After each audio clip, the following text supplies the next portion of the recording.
আসসালামু আলাইকুম everyone, welcome back to my channel J and I couples diary. কেমন আছেন সবাই? আশা করি আল্লাহর অশেষ রহমতে আপনারা সবাই অনেক বেশি ভালো আছেন। আলহামদুলিল্লাহ, আমরাও ভালো আছি। আমি একটা গোল্ডের শপে গিয়েছিলাম, তো সেখানে এরকম অনেকগুলো ব্রেসলেট দেখতে পেয়েছি। আর এই ব্রেসলেটগুলো খুবই সুন্দর ছিল, লাইট ওয়েটের, যেমন 3-4 আনার মধ্যে। তো আমার কাছে অনেক বেশি ভালো লেগেছে, ভাবলাম আপনাদের সাথেও একটু শেয়ার করা যাক। আশা করি আপনাদেরও ভালো লাগবে। তো ডিজাইনগুলো আপনারা দেখে নিতে পারেন, খুবই সুন্দর, রেগুলার ইউজ করার জন্য খুবই ভালো।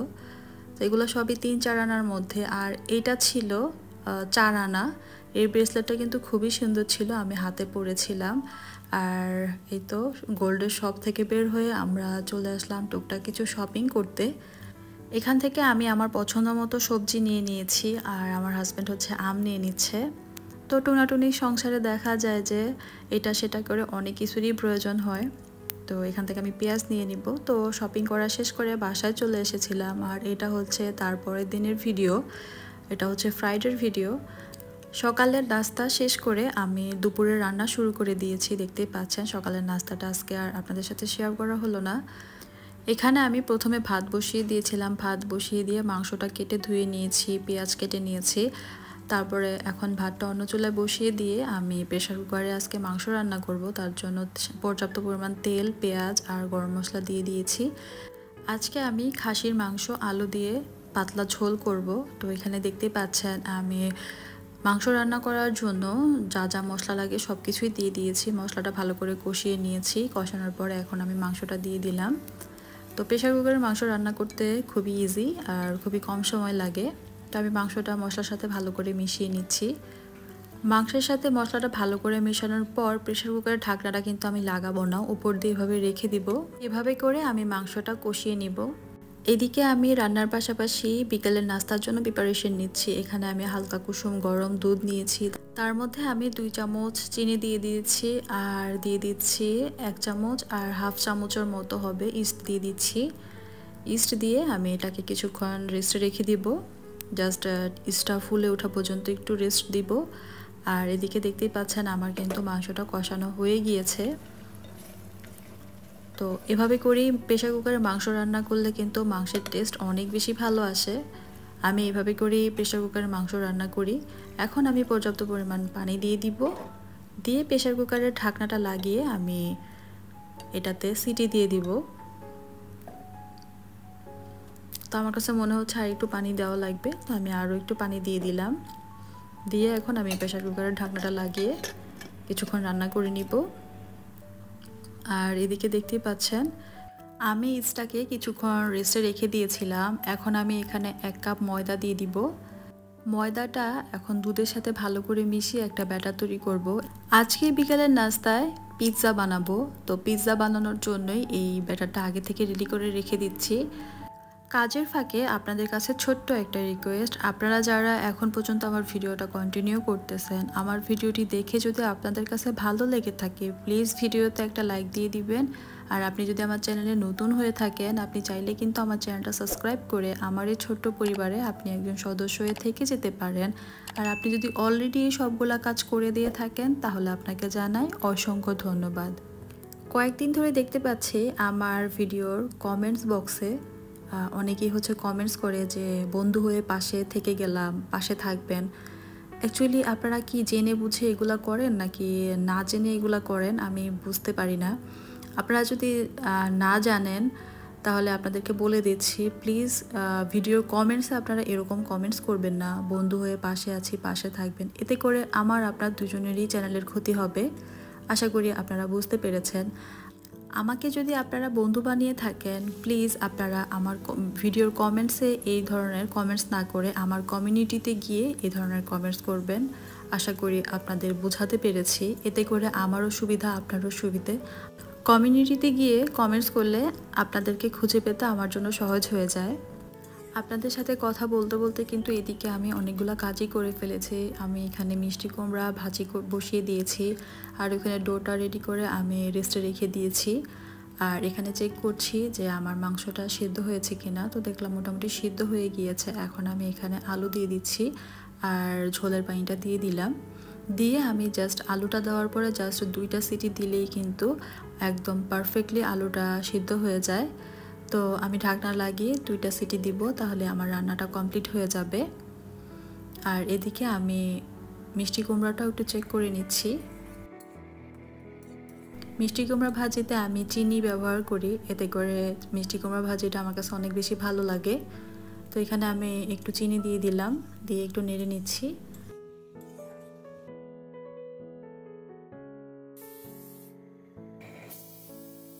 আর এই তো দেখতেই পেলেন যে আমি 2টা সিটি দিয়ে দিয়েছি আর আমি চুলাটা অফ করে দিয়েছি। আমার রান্নাও কমপ্লিট হয়ে গিয়েছে, দেখতেই পাচ্ছেন মাশাআল্লাহ। খাসির মাংস দিয়ে আলুর পাতলা ঝোলটা অনেক বেশি মজার লেগেছে, আর সাথে মিষ্টি কুমড়া ভাজি সেটাও ভালো লেগেছে। আসলে নিজের প্রশংসা নিজেরই করতে হয়, কারণ আপনাদেরকে তো খাওয়াতে পারছি না, তো তার জন্য নিজের প্রশংসা নিজেই করছি। আর এদিকে দুপুরে খাওয়া দাওয়া শেষ করে রেস্ট নেওয়ার পর বিকেলে চলে আসলাম সন্ধ্যার নাস্তা রেডি করতে।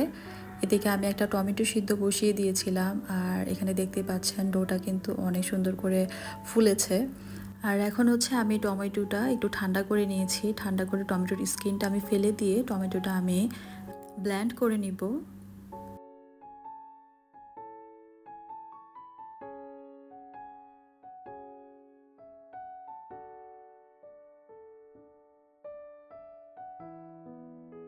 আর এদিকে আমি পিৎজা বানানোর জন্য সবজিগুলা কেটে নেব। এখানে আমি পেঁয়াজ আর রসুনটা কুচি করে নিয়েছি, তারপরে আমি হচ্ছে সসেস কেটে নিব, ক্যাপসিকাম আর কেটে নিব হচ্ছে পেঁয়াজ। তো আপনারা আপনাদের পছন্দ মতো সবজি ইউজ করতে পারেন, আমার ঘরে যা ছিল আমি তাই দিয়ে আজকে পিৎজাটা বানাবো। আজকাল নারীরাই নারীদের বড় শত্রু। কেন এই কথাটা বললাম বলেন তো? কারণ মানুষ অন্যের কষ্টটা দেখতে চায়, ভালো থাকাটা দেখতে চায় না। কারো ভালো কারোর সহ্য হয় না। আর এই হিংসেগুলা কিন্তু আমাদের মেয়েদের মধ্যেই কিন্তু বেশি দেখা যায়, ছেলেদের মধ্যে কিন্তু এরকম হিংসেটা খুবই কম। আমি যেটা দেখেছি আসলে মেয়েদের মধ্যে এই হিংসেটা সবচেয়ে বেশি। একটা মেয়ে আরেকটা মেয়ের ভালো দেখতে পারে না, তার মধ্যে অনেক হিংসে কাজ করে। তো এই জিনিসটা আমি দেখেছি, তো তার জন্যই আপনাদেরকে বললাম। আর আপনারা তো সবাই জানেন যে কলকাতায় মৌমিতার সাথে কি হয়েছে। একজন মেডিকেল স্টুডেন্টের সাথে এরকম ভয়ানক একটা ঘটনা ঘটতে পারে, এটা আমার কল্পনার বাইরে। আমরা নারীরা কোথাও সেফ না, ঘরে বাইরে বলেন, রাস্তায় বলেন, ইভেন একটা হসপিটালেও আমরা কিন্তু সেফ না। সেটা আমরা দেখতেই পেয়েছি। আমাদের বাংলাদেশেও কিন্তু এরকম ঘটনা ঘটেছে তনুর সাথে। আমাদের পার্শ্ববর্তী দেশেও সেম ঘটনাটাই ঘটেছে। আমরা একটা মেয়ে হয়ে আরেকটা মেয়ের কাছে আমরা সেফ ফিল করতে পারি না। চিন্তা করেন আমরা কোন দুনিয়ায় আছি, কোন জগতে আছি আমরা। তনু অথবা মৌমিতা, এরকম ঘটনাগুলো আমাদের পার্শ্ববর্তী দেশগুলোতে বা আমাদের দেশগুলা কিন্তু অহরহ হচ্ছে। জানি না এর বিচার আমরা পাবো কি না। এর বিচার কিন্তু আমরা কখনোই হতে দেখিনি। তো যাই হোক, দোয়া রইল আমরা যেন এর বিচার পাই, এরকম ঘটনা আর কখনোই না ঘটুক। আর আপনাদের সাথে কথা বলতে বলতে কিন্তু এদিকে আমি অনেকগুলা কাজই করে ফেলেছি। এখানে আমি একটা প্যান বসিয়ে দিয়েছি, প্যানের মধ্যে আমি সামান্য একটু তেল দিয়েছি। তেল দেওয়ার পরে রসুন আর পেঁয়াজটা আমি একটু ভেজে নিয়েছি। ভেজে নেওয়ার পর আমি এখানে টমেটো পেস্ট দিয়ে দিয়েছি। টমেটো পেস্ট দেওয়ার পর আমি এখানে সামান্য একটু মরিচের গুঁড়া দিয়ে দিয়েছি, চিনি আর লবণ দিয়ে দিয়েছি। আর এখন দিয়ে দিচ্ছি চিলি ফ্লেক্স। আপনারা যে যেরকম ঝাল খেতে পছন্দ করেন ওরকম ঝাল দিবেন। এই টমেটোর পেস্টটা যখন একটু শুকিয়ে আসবে সবশেষে আমি দিয়ে দিব অরিগ্যানো। তো অরিগ্যানোটা আমি দিয়ে দিয়েছি, দিয়ে নেড়ে নিয়েছি। আমার পিৎজা সসটা কিন্তু রেডি হয়ে গিয়েছে। এদিকে দেখতে পাচ্ছেন আমি ডোটাকে ভালো করে মেখে নিচ্ছি। ডোটা দিয়ে আমি একটা রুটি বেলে নিব। আর যে টমেটোর সসটা বানিয়েছি এটাকে পিৎজা সস বলে। পিৎজা সস কিন্তু কিনতে পাওয়া যায় দোকানে, আমি বাসায় বানিয়ে নিয়েছি। এভাবে করে যদি আপনারা পিৎজা সস বানিয়ে নেন তাহলে কিন্তু পিৎজাটা খেতে অনেক বেশি ভালো লাগে। আর এই পিৎজা সসটা বানানো কিন্তু খুবই সহজ, আপনারা দেখিয়ে নিয়েছেন যে কিভাবে আমি কত সহজে পিৎজা সসটা বানিয়ে নিয়েছি। আর এখানে দেখতে পাচ্ছেন আমি একটা রুটি বেলে নিচ্ছি। বেশি একটা পাতলা করে আমি রুটিটা বেলবো না। তো এই তো আমার রুটিটা কিন্তু বেলা হয়ে গিয়েছে। এখন আমি যেই প্লেটে হচ্ছে পিৎজাটা বানাবো সেটার মধ্যে আমি সামান্য একটু তেল দিয়ে দিচ্ছি। তেল দিয়ে আমি প্লেটের গায়ে তেলটা মাখিয়ে নিচ্ছি আর সামান্য একটু ময়দা ছিটিয়ে দিব যেন পিৎজাটা লেগে না যায় প্লেটের সাথে। তো এই তো আমি একটু ময়দা ছিটিয়ে দিচ্ছি। তারপর আমি এটার উপরে রুটিটা বসিয়ে দিব।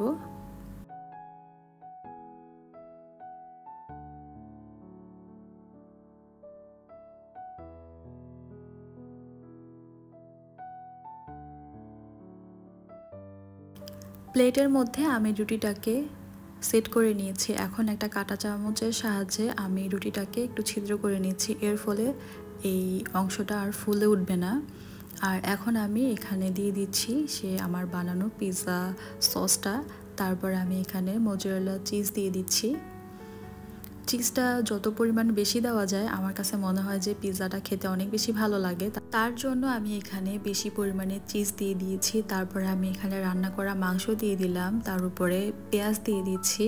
পেঁয়াজটা দেওয়ার পর আমি এখানে ক্যাপসিকাম দিয়ে দিচ্ছি। আর এই ক্যাপসিকামটা আমার ফ্রোজেন ছিল, তো সেটাই দিয়ে দিচ্ছি। আর এরপর আমি সসেসগুলা কেটে রেখেছিলাম সেগুলো আমি দিয়ে দিচ্ছি। আপনারা আপনাদের পছন্দ মতো টপিং ইউজ করতে পারেন। আর সবশেষে আমি আবারও দিয়ে দিচ্ছি চিজ। বললামই তো যে চিজটা বেশি হলে পিৎজাটা খেতে অনেক বেশি ভালো লাগে। আর আমি সবশেষে দিয়ে দিলাম অরিগানোটা দেওয়ার পর আমি এখানে পিৎজাটাকে একটু 10 মিনিটের জন্য রেস্টে রেখে দিয়েছি ঢাকনা দিয়ে ঢেকে। আর এই তো দেখতে পাচ্ছেন আমি কিন্তু পিৎজাটা রেডি করে নিয়েছি। আর এদিকে 10 মিনিটের জন্য আমি চুলাতে একটা হাঁড়ি ফ্রিহিট করতে দিয়েছি। চুলায় পিৎজাটা বেক করব, তার জন্য আমি পাতিলের নিচে কয়েকটা কাগজ দিয়ে দিয়েছি। এর ফলে পিৎজাতে খুব সুন্দর একটা কালার আসবে। আর এটা হচ্ছে 35 মিনিট পর দেখতে পাচ্ছেন আমার পিৎজাটা কিন্তু খুব সুন্দরভাবে রেডি হয়ে গিয়েছে। এখন হচ্ছে আমি পিৎজাটা ঠান্ডা করে কেটে নিচ্ছি। আর দেখতে পাচ্ছেন আমি কিন্তু ওভেন ছাড়া চুলাতে এই পিৎজাটা বানিয়েছি। পিৎজাটা কিন্তু পারফেক্ট হয়েছে, আপনারা বাসায় ট্রাই করতে পারেন। এখন হচ্ছে পিৎজাটা খাওয়ার পালা। আর খেয়ে আপনাদেরকে বলতেছি যে আসলে পিৎজাটা কতটা মজা হয়েছে, সেটা খেয়েই তারপরে বলবো। পিৎজার সাথে খাওয়ার জন্য আমি এখানে জুস নিয়ে নিয়েছি, তো জুসটা আমি গ্লাসে ঢেলে নিলাম। এখন হচ্ছে পিৎজাটা টেস্ট করার পালা। তো বিসমিল্লাহ বলে আমার হাজব্যান্ড হচ্ছে প্রথমে খেয়ে নিচ্ছে। তো উনি বলবে যে পিৎজাটা কেমন হয়েছে। তো উনি খেয়ে বলল যে মাশাল্লাহ ভালো হয়েছে। তো তারপর আমি খেয়ে নিচ্ছি। তো যাই হোক, পিৎজাটা কিন্তু আসলেই অনেক মজা হয়েছে। পিৎজার যে রুটিটা সেটা অনেক সুন্দরভাবে হয়েছে, রুটিটা অনেক সফট হয়েছে। আমি বলবো যে দোকানের চেয়েও বেশি মজার হয়েছে আমার এই পিৎজাটা। আমার কাছে অনেক বেশি ভালো লেগেছে। পিৎজা আমার অনেক বেশি ফেভারিট। তো ঘরেই বানিয়ে নিলাম আমি পিৎজাটা। আশা করি এই পিৎজার রেসিপিটা আপনাদের কাছে ভালো লেগেছে। পিৎজা খেতে খেতে আজকে আপনাদের কাছ থেকে বিদায় নিয়ে নিচ্ছি। আশা করি আজকের ভিডিওটা আপনাদের কাছে ভালো লেগেছে। ভালো লাগলে লাইক, শেয়ার এবং সাবস্ক্রাইব করতে ভুলবেন না। সবাই অনেক বেশি ভালো থাকবেন। আল্লাহ হাফেজ এন্ড আসসালামু আলাইকুম।